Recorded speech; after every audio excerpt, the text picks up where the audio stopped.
Mr. Poilievre has said, the government's own documents have confirmed that the national security breaches at the Winnipeg lab represent a very serious and credible danger to Canada and a realistic and credible threat to Canada's economic security. As Mr. Poilievre has also said, in the government's own founding document, Open and Accountable Government, the Prime Minister alone is responsible for the machinery of government, and the Prime Minister has a special responsibility for national security.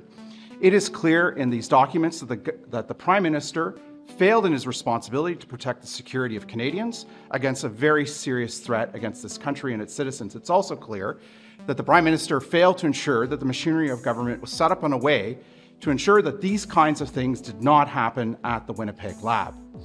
In addition to all of this, what is equally appalling is the cover-up.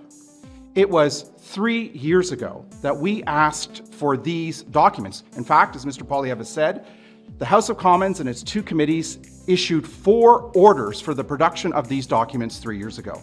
It was 4 years ago that these scientists were marched out of the lab in Winnipeg. And during these last 4 years, the government covered it up.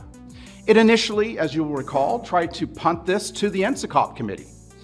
And then it took the Speaker to court. And then it actually created this ad hoc committee of 4 MPs and 3 judges that took another year and a half to review these documents.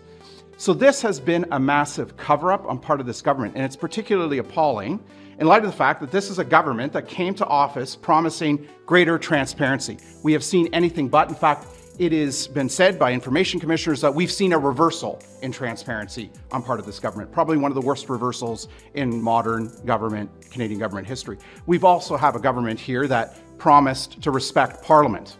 And here we are, 3 years after we asked for these documents and finally starting to get some of the truth behind what happened. And so this is a damning indictment on this Prime Minister, his management of the Government of Canada, and his lack of respect for our democracy. Good morning, everyone. Canadians need to know that 2 scientists with deep relationship with many institutions inside the People's Republic of China infiltrated Canada's top microbiology lab in Winnipeg. While there, People's Liberation Army scientists from the Academy of Military Medical Scientists, which is charged with biology-enabled weapons, were able to gain a secret security clearance which gave them unfettered and unsupervised access to the laboratory and to the computer-based science network. This is a travesty and a breach of security at the highest levels that cannot be tolerated.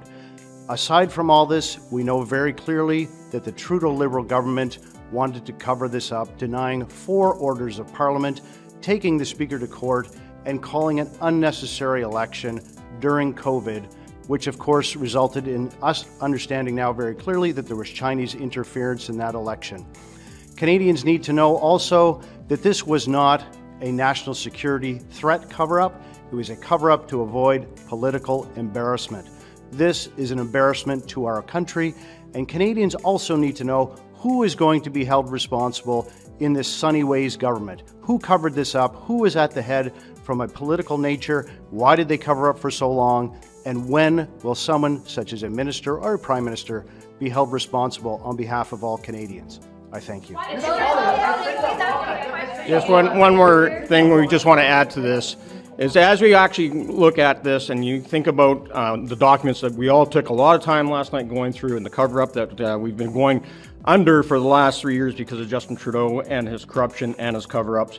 We got to remember that if you look at page 97, paragraph number 5 in the CSIS document, it says, and this is where this gets really critical here when it comes to our national security, the Academy of Military Medical Sciences of the People's Liberation Army of the People's Republic of China and has offensive chemical and biological weapons capabilities.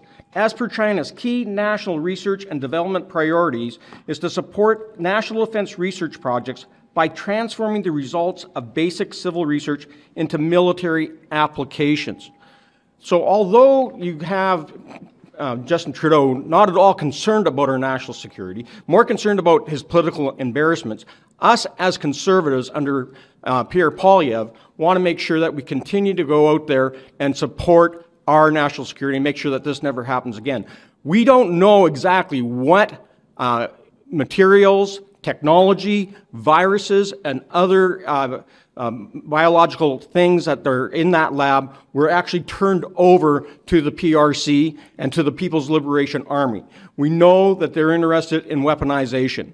And so we cannot have these biological weapons created in China and used against us here in Canada or our allies. You want to talk about an embarrassment? This is a national embarrassment, it's an international embarrassment, and our own national security is at risk.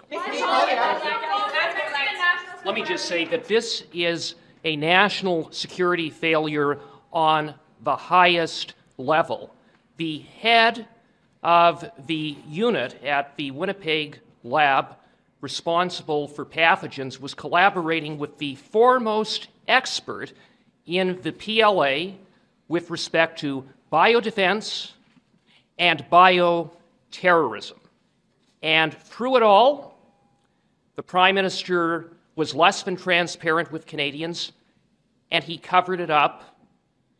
And the question is, who bears responsibility? And the answer to that question is very simple.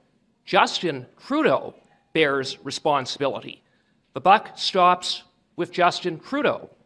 As Prime Minister, he has special responsibilities for national security, and he has a lot to answer for this colossal failure that occurred under his watch.